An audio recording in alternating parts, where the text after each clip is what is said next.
1, 2, 3.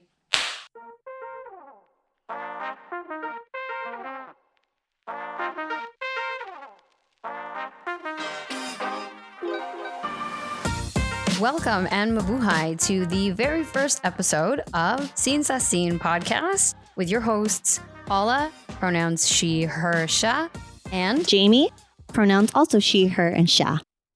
Just so everybody knows, there's going to be spoilers in this podcast.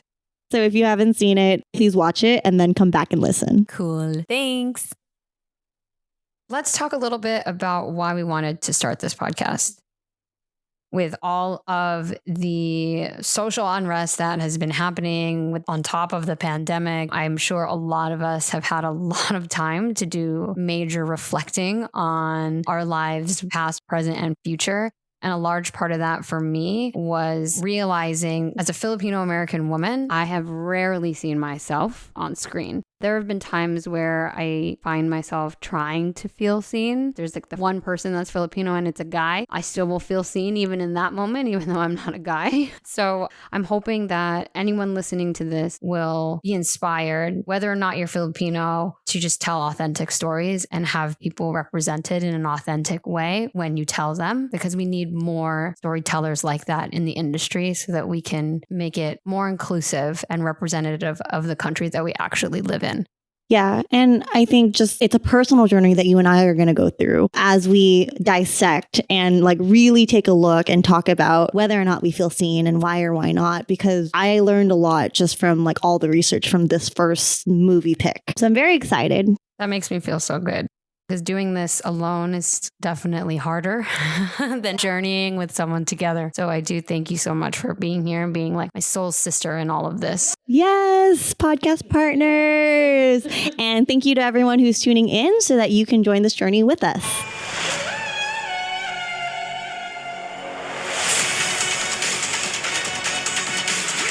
My whole life, I trained to become a guardian of the dragon gem. But this world has changed. And its people are divided. Now, to restore peace, I must find the last dragon.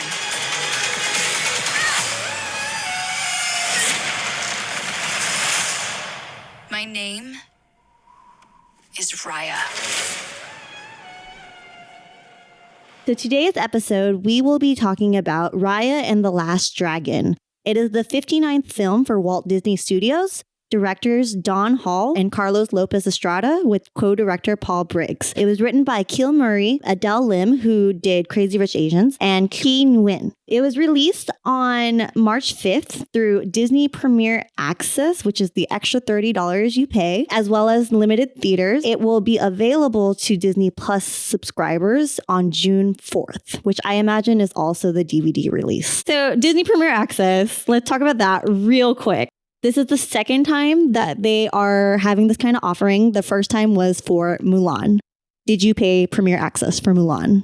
I did not. I waited until it was available as part of my Disney Plus subscription. I didn't pay for Mulan either.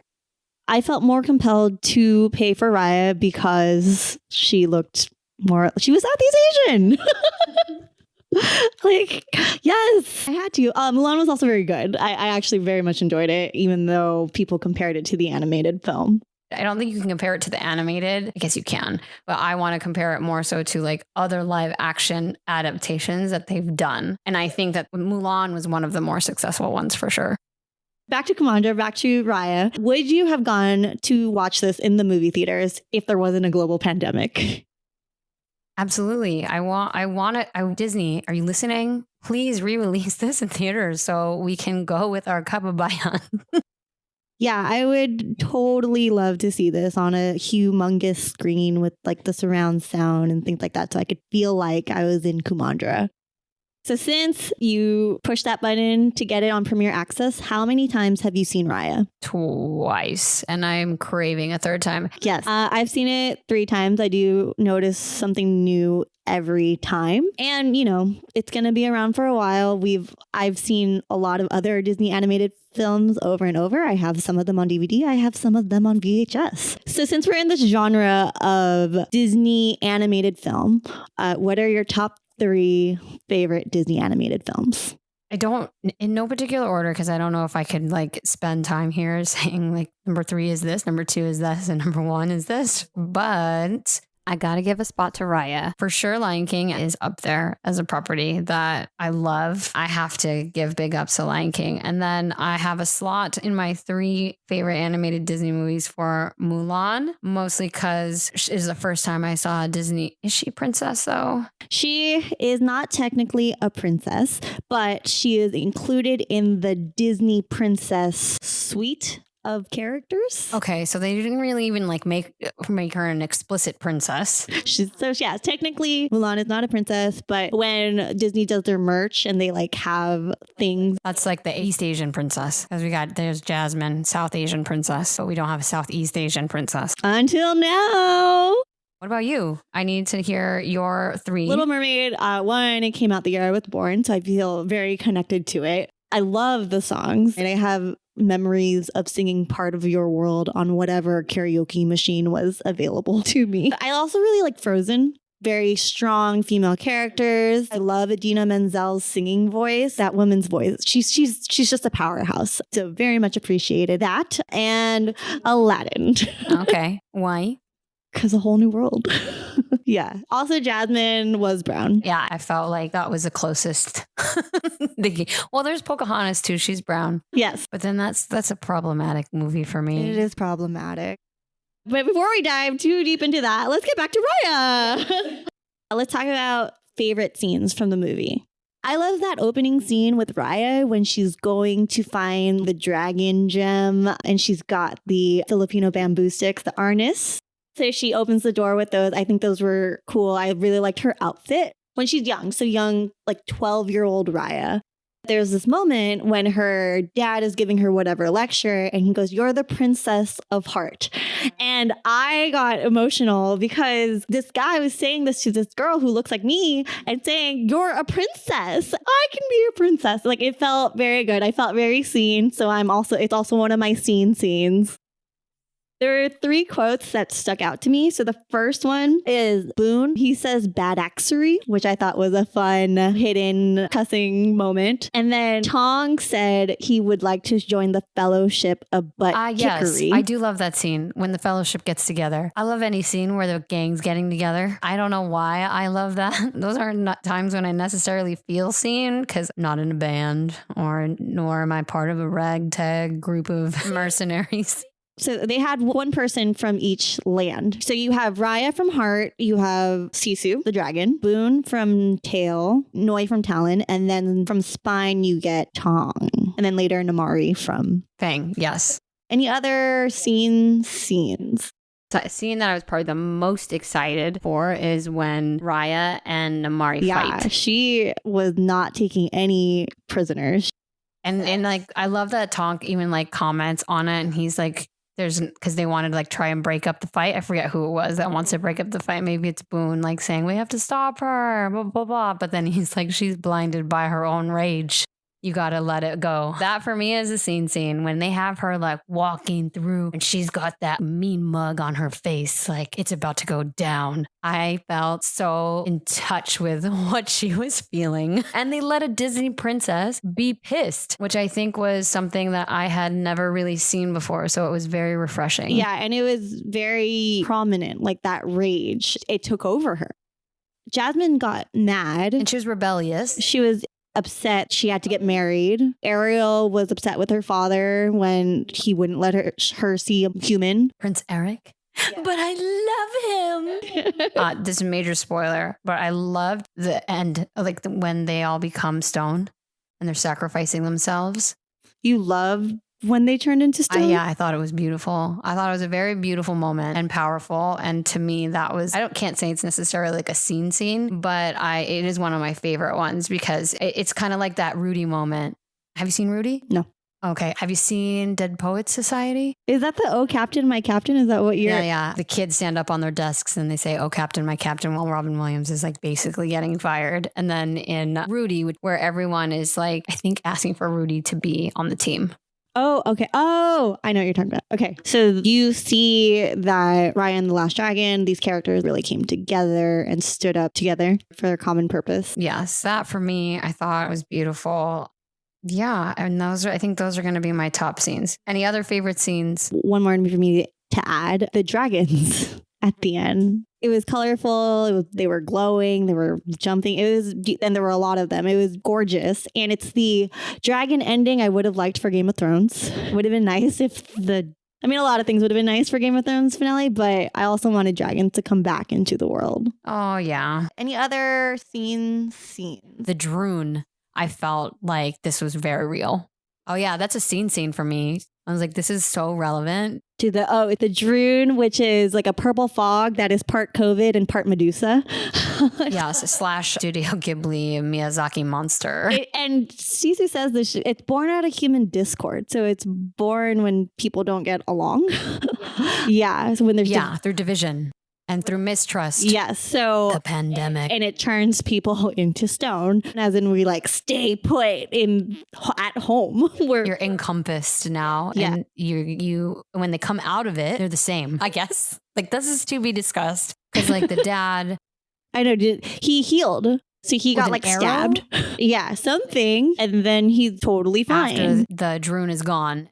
Correct. He's not limping or anything later. But he's still the same age because it's 6 years later. Is he he's 6 years younger, technically, than where Raya is in her life. Correct. I think so. I think it's like the blip, right? From Avengers. Oh, Disney. Also Disney. Where they all just kind of come back as is. Okay, so who or what gets Nailed It awards from us? For my Nailed It award, I loved Awkwafina in this. I like that she was fun, but also the hope of the movie. She always kept her optimism. And I thought the animation was nice. Like, I was paying attention to the hairs. Yeah, I think Nailed It award for all of the martial arts animation for sure. Any fighting. Yeah, they used few different styles of martial arts from Southeast Asian countries. Does this movie get a Bechtel Badge? 100%. We should also give a little bit of context as to what the Bechtel Badge is. So the Bechtel test, according to Wiki, it's a measure of the representation of women in fiction. And it asks whether a work features at least 2 women who talk to each other about something other than a man. Then you get the badge. And Raya and the Last Dragon gets that badge from us.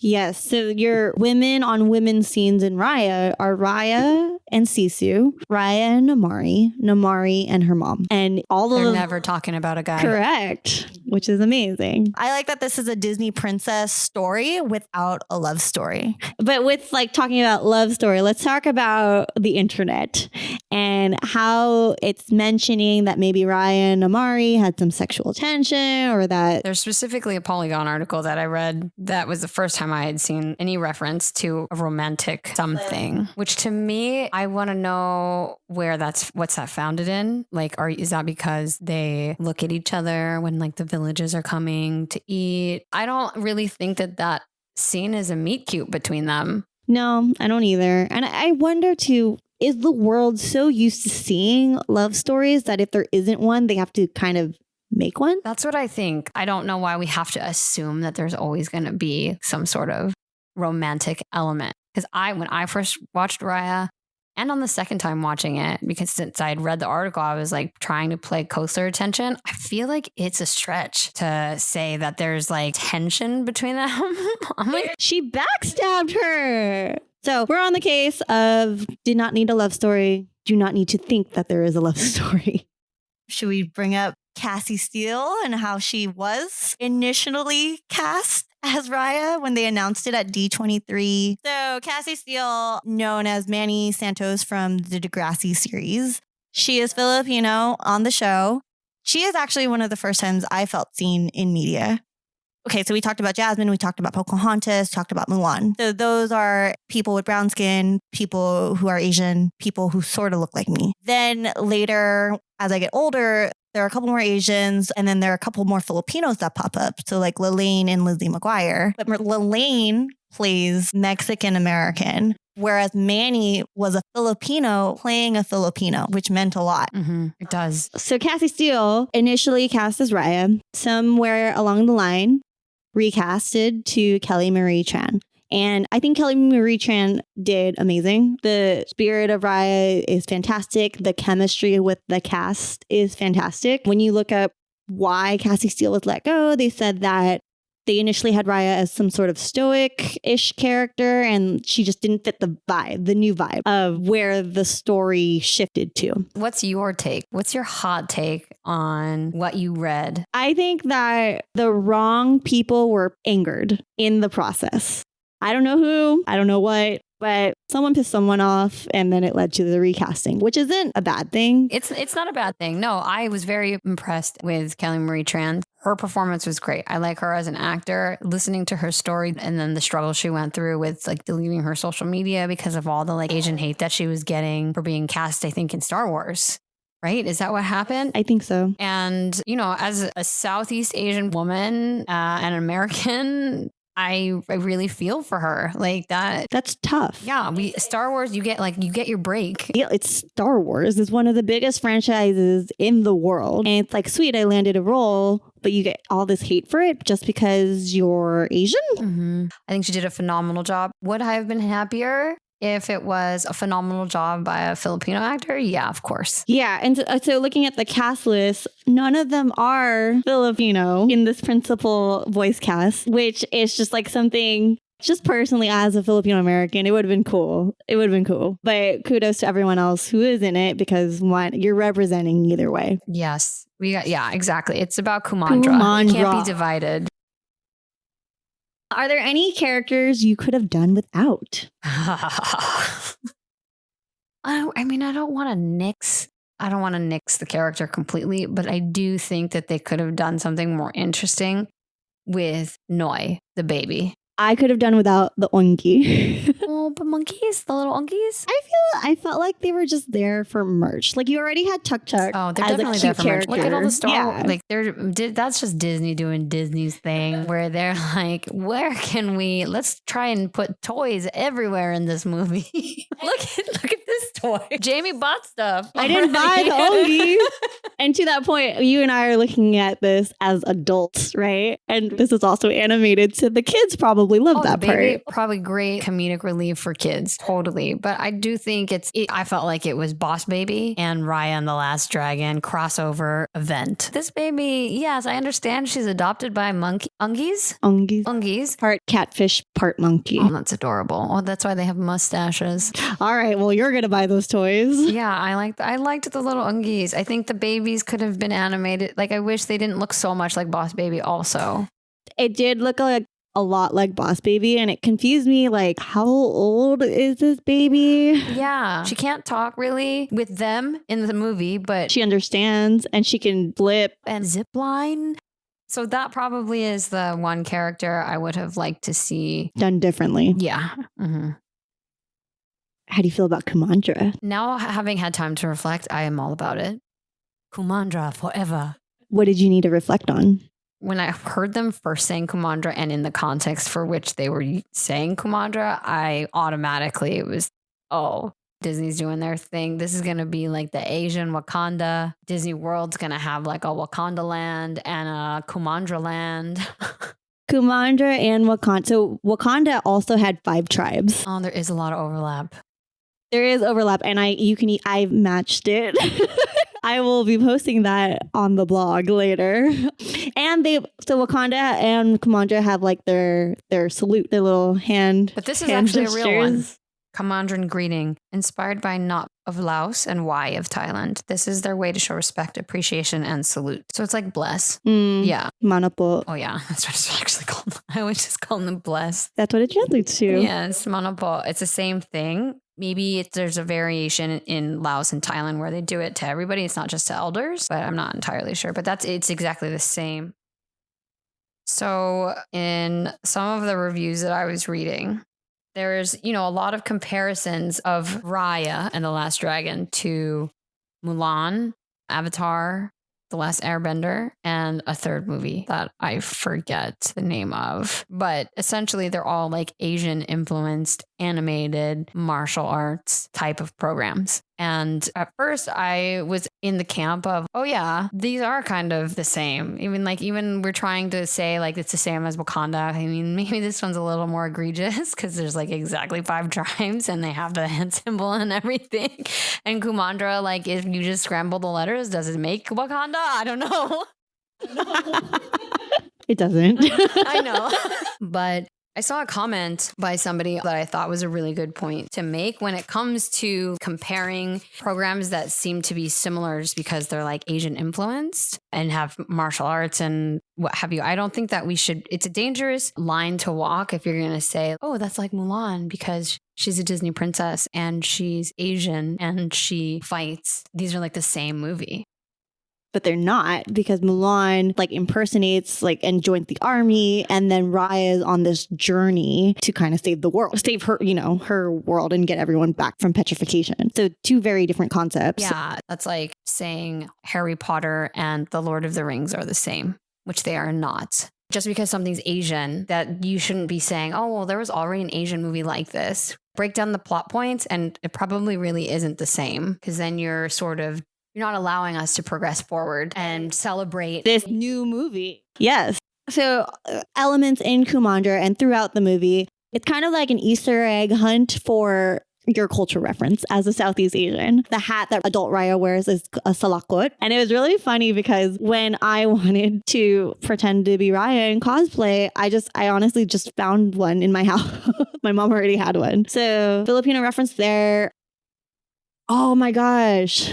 You know what's a nailed it award that I totally forgot? Her freaking sword. Oh yeah, the sword. That was the coolest thing ever. Yeah, so the jagged shape is based on a kris, which is Indonesia blade, also known as keris. And in Raya and the Last Dragon, like it's a sword. It's also a grapple. It's so freaking cool. So if they could market one of those and make it work for real, yeah, sign me up. Things like that were all put together because, and if you watch the credits, you'll see something called a story trust. And the story trust was a coalition of Southeast Asian historians and anthropologists working as consultants to ensure the film's authenticity. So Kumandra is a fictional land, but the animation and things that the cultural things that they're including were inspired by true Southeast Asian things, which is awesome. Yeah. They wanted to get it right. Yeah.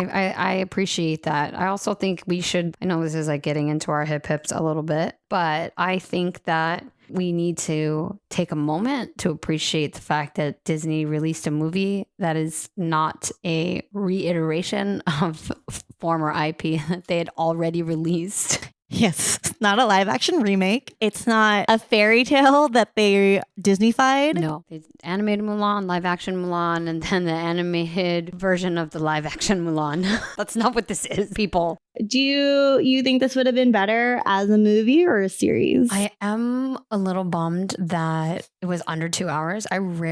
So for the record, I rarely ever wish that a movie is longer. And I wish that this movie was longer. Time flies when you're having fun. Yeah, maybe like it's like the representation bias is probably there and making me want more. But I do think that there were a lot of like arcs that each character was going through that they had to go through very quickly. Like Namari's whole arc, I think I would have liked to have spent more time with her going through whatever stuff she was going through. I feel like it's a little superficial how much we get to see of her going through. It's just like, first she's a friend, now she's an enemy, and now she's doing this, and now she's going to kill the dragon. And I'm like, what is going through? What's going through your mind? Because you just see her like kind of struggle. You just see her eyes open wide as Sisu is growling in her face, and you don't know what that means to her. You think you know, but you don't really like explicitly get to hear that voice. I'm okay with it being a movie. I feel like they could have. Okay, so I would like this to be a live action movie. Sign me up. I'm totally there. You need extras? Disney.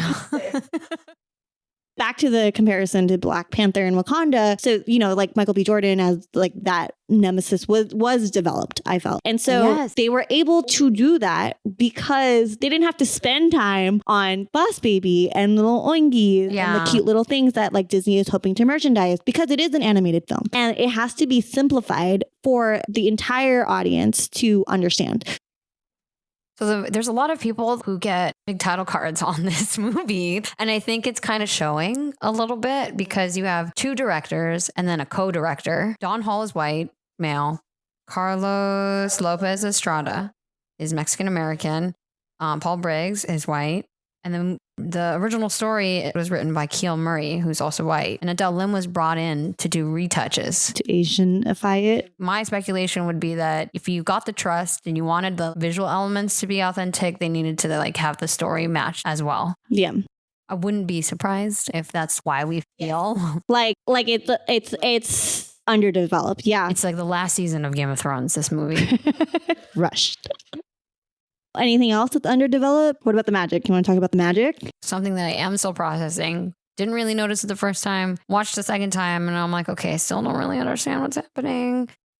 When that ragtag group starts sacrificing themselves at the end. In the beginning, when we get introduced to the petrification, they all go into this like prayer position when like this. Their hands are cupped together in front of them when they're standing, right, as they turn into stone. And so like the stone statues are stuck like that. And at the end, when Raya is in that position, but everyone else who turns to stone next to her, they're not in that position. Okay, I've come up with a theory. I think that this is like a form of trust and sacrifice. And because everyone else was banding together with Raya, so you'll see that like they're all touching each other, but they're all kind of touching her. And so they're one collective. The pose, because we hadn't seen people do that. Correct. So that's the reason I watched it yesterday, to kind of just see if that theory was true. I did not see any other stone people together. They're all petrified separately and they all do this as separate beings. But maybe if you're together, then you just hold on to each other. Yeah, because everyone else was like afraid and trying to be more individualistic about their escape. Well, like, let's talk about trust for a second. Okay, let's talk about it. When you watch this movie, do you leave the theater thinking we need to trust each other more? Yes, I do. And I mean, this is individualism and versus collectivism, right? Western and Eastern philosophies, yeah. So Asian, Southeast Asian, Filipino, we are collectivists. That's the mentality. And so, I mean, with this whole pandemic, right? Nobody trusted each other. And I mean, look at how well that went, guys. So I see the value in trust. And I mean, as a viewer, it's like, well, obviously, if you just trust each other, you're going to freaking break this curse. But in that moment, like, it's hard to trust Namari. She backstabbed Raya. Yes. Okay, let's talk about this when the dragon getting shot. I felt like Namari was kind of like gaslighting Raya when she was getting beat up by Raya. Like, Sisu's death is as much your fault as it is mine. And I was like, no. Well, it's not as much Raya's fault. No. You brought out the weapon though, girl. She brought she did bring. You brought the weapon out. She could have it pointed at the ground and be like, this is what I have. And I'm being told to do something that I don't really want to do. Or Sisu needs to come with me. Like, she should have had the weapon down and explained. Well, she doesn't know how to talk about her feelings. Clearly, because they don't give her enough time. Like, the arrow hit Sisu because Raya hit Namari. So ricochet. She flicked the trigger. Well, you don't ever flick the trigger on a crossbow like that. You saw there was a close-up. She touched it. There's a close-up. That means intention to pull. Oh, all right. Lawyered. Sisu does not get petrified. She falls into the water. But she's a water dragon. So what? She just turns into water and never dies? But the Druin doesn't get her. Right. So how does Sisu heal? Oh, I don't know. That's a hole. That's definitely a hole, right? You could say that maybe she is a water dragon. Maybe that's her power. She just turns into water and never dies. Maybe that's why she's the last dragon. That was one of the articles that I read. It was one of the first endings. The dragons didn't come back, which would have been sad, but they did. So it didn't matter. Disney, are you listening? Do you like some side stories with the dragons? That'd be fun. They're so gonna exploit the crap out of this property. It's okay. I'm all about it. I want you to. Sisu, she's like kind of dense or unaware. I guess it's a better Yeah. word. Just like, I don't know why they chose me. I do. Oh, she had a line. And she just goes, being people is hard. And I'm like, yeah, I felt seen in that scene because being people is hard.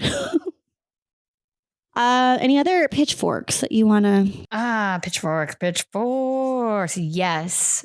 So the very first moment of disbelief that I had in the beginning was, I don't know. So like Namari and Raya have their meet cute, I guess. They meet, they're eating together, they're learning about each other, becoming supposed best friends because they're both dragon nerds. And then Namari says that her island ran out of rice. I was in shock. Well, they were poor from the Drune, like sucking out the life of everything.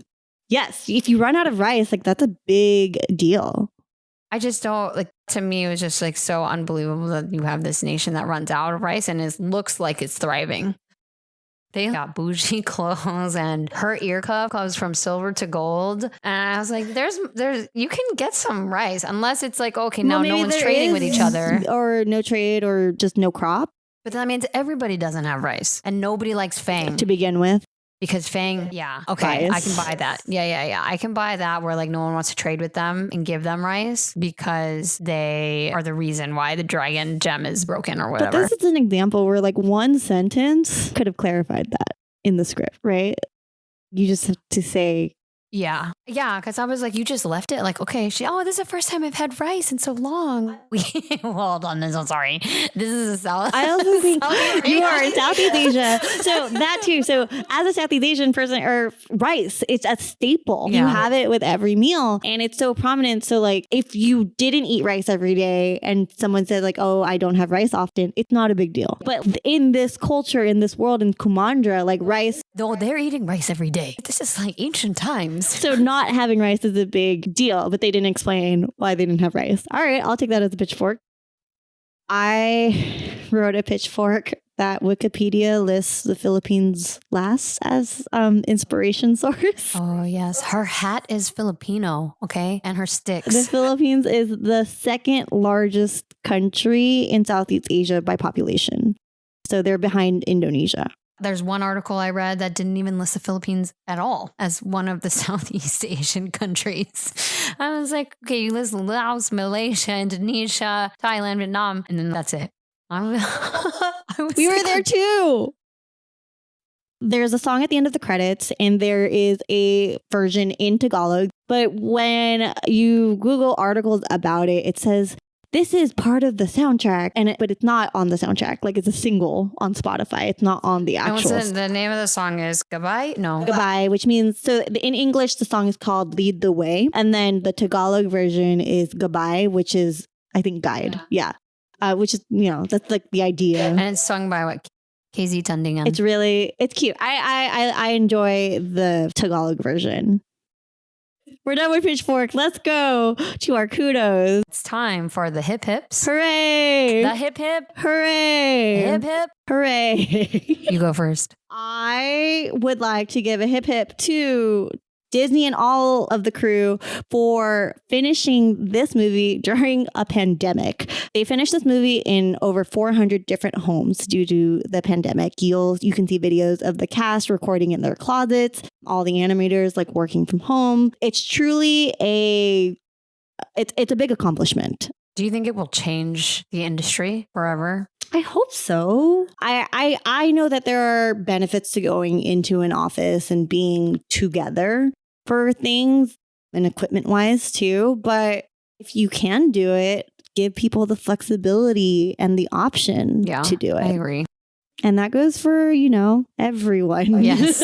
Everybody of all shapes, colors, and sizes. So that's a good adjustment to like this whole world that COVID has brought upon us. How about you? That's a good hip hip. My first hip hip has to go to the animation. I thought it was incredible. The details and then the different formats for the different types of scenes. And then learning that from that deck you put together, that the animation style in the beginning, I forget, they're like telling the story of the dragons. It's like the puppet. Yeah. Sorry. Yeah. And they're using sort of like paper cutout. It looks like paper cutouts. Wayang kulit. Yes. It's a style of storytelling. From what country? Indonesia. Yeah.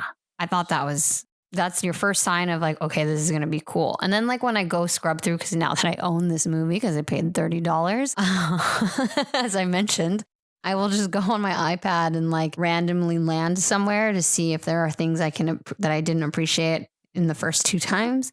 And like even Boone's boat. Look at some of the close-up shots, like when Sisu's in the water and Raya's like talking to her over the boat. Because she's like, I'm a water dragon, duh. So the boat looks really cool. The boat looks awesome. And then the water stuff I thought was fascinating. I know I'm still processing whether or not I want the dragon to be furry or scaly. But I think if you're going to have like impressive animation that's sort of groundbreaking. Yeah, the fur getting wet looked great as an animation. Yeah. That's a benefit I love about owning the movie now, is that we just watched it and then you can just replay whatever scene. Yeah. Raya and her rage needs to go into my hip hips as well. I know it's favorite scene. It's also getting a hip hip. It's a scene. That's like, that's it. That's that. It gets Paula's stamp of approval. Her punch, my punch of approval. Ooh. Ow.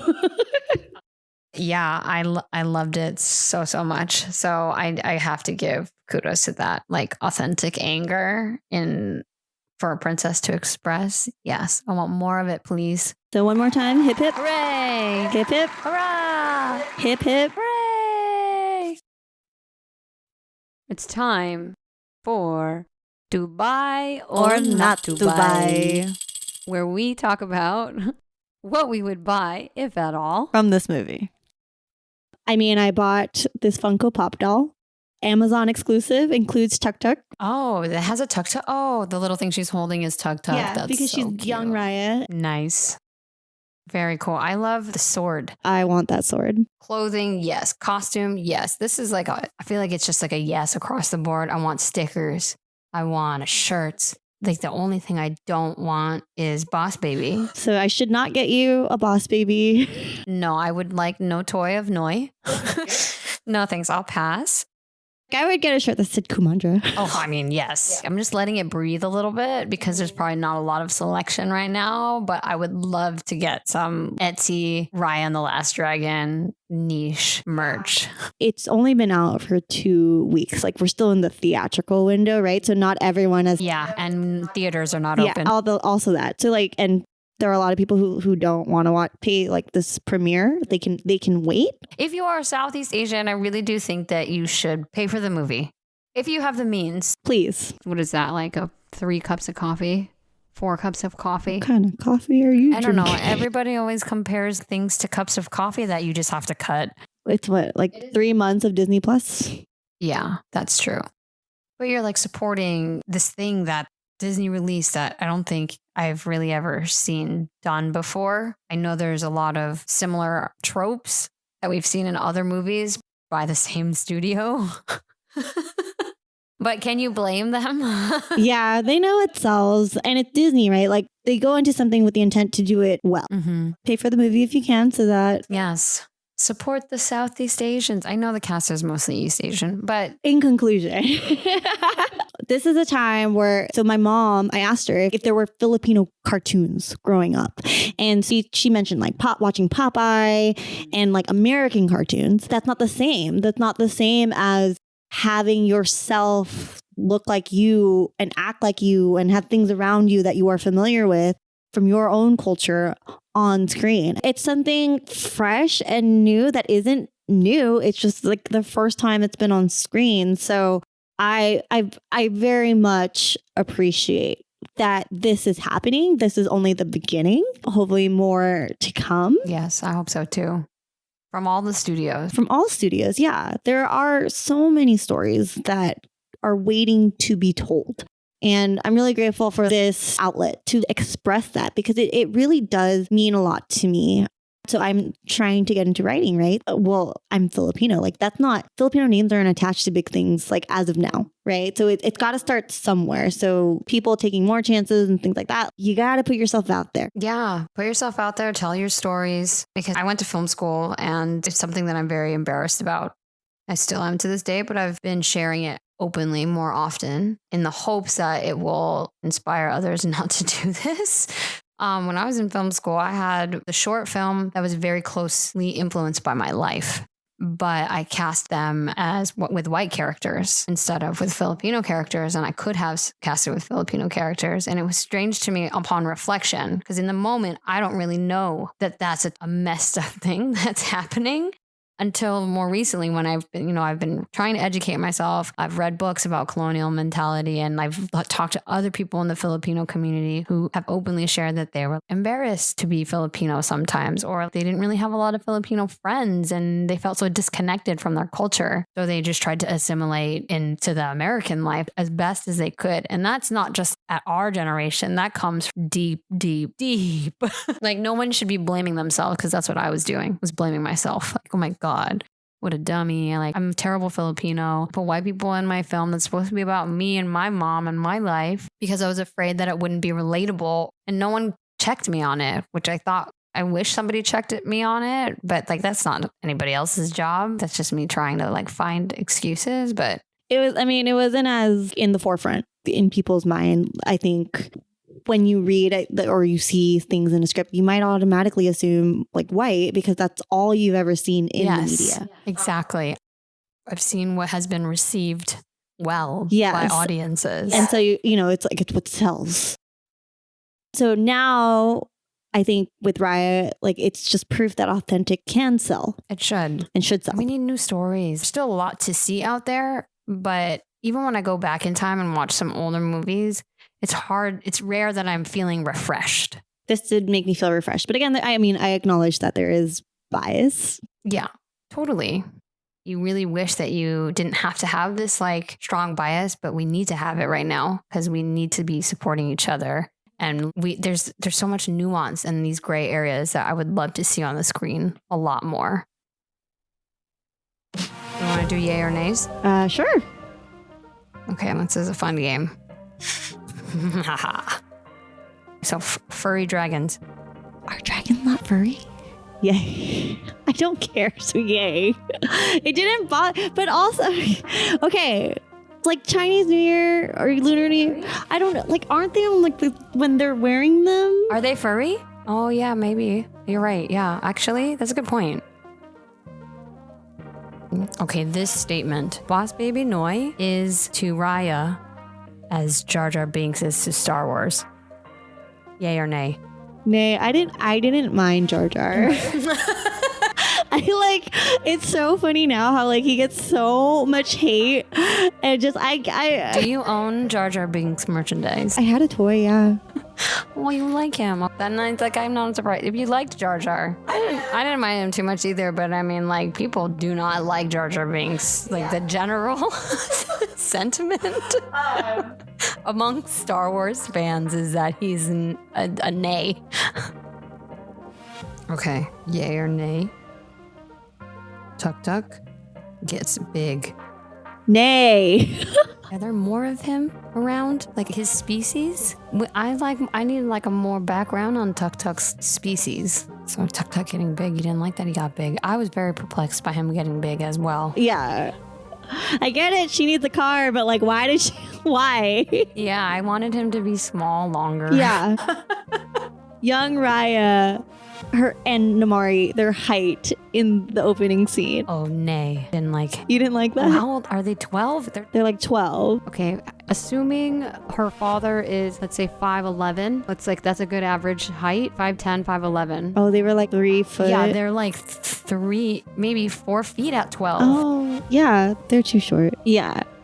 I didn't realize they were young when... Or like preteens. Yeah, they're supposed to be preteens. I thought she was like 6. I know it's animated and this is a fantasy world, but she's... I'm like, you're doing flashbacks, okay? And the flashbacks need to not be jarring from the present. Yeah. Better proportions, yes. As I would adults. love that.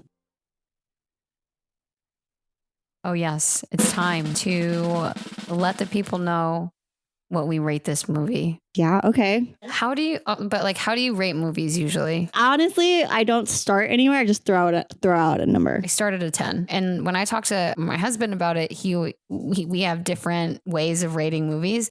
Mhm. always just like tenths of decimals away from each other on some of these movies. So why don't you just rate it out of 100? I know you feel very passionately about this 100 scale versus a 10 scale. I like to rate it on a 10 scale. I start at 10. I start at 10 and I'm like, okay, I'm going to ding it for everything that makes me kind of cringe, or I think because I could have done without. Interesting. You're like a driver's test. Yes. Oh, which makes a lot of sense. I passed my driver's test with flying colors. Good job. Yeah. And I get it. Mentally, the smaller number looks better. I'm just saying, if you're using a 0.10 decimal, you may as well go out of 100. It's just something that like I think about ever since we first talked about it. We will rate out of 10. She surveyed people. As in, I asked like all of my family members how they felt. Without, I didn't give them like bias. I just asked. And we should tell the people what the results were of your survey. Everybody picked 10 point something. That's fine. Yes. Makes you feel better. Does a 10 exist for you? No, not yet. I don't think so. No. Okay, good. That's good. That's a good thing. I don't think I have a 10 either. I've never seen a 10. There's always something that I'm always like, You've seen it a few times now too. Has your rating? Let's talk about if the rating changed upon rewatching or has stayed the same. Same. Oh, mine went up. Oh, nice. I had an expectation of a 7. Okay. But after watching it, I'm an 8.1. Okay. That's great. I went in with an expectation of 6.5. After watching it the first time, I think I was saying it was 7.5. And now it's having watched it a second time and wanting to see it a third, I have to throw it into the 8s and give it an 8.4. So that's great. To me, that's a great movie. Yeah, I do think it's a great movie. Visually beautiful. Story was good. Some parts here and there that could have been. I wanted more. Better. I do want more. Yeah.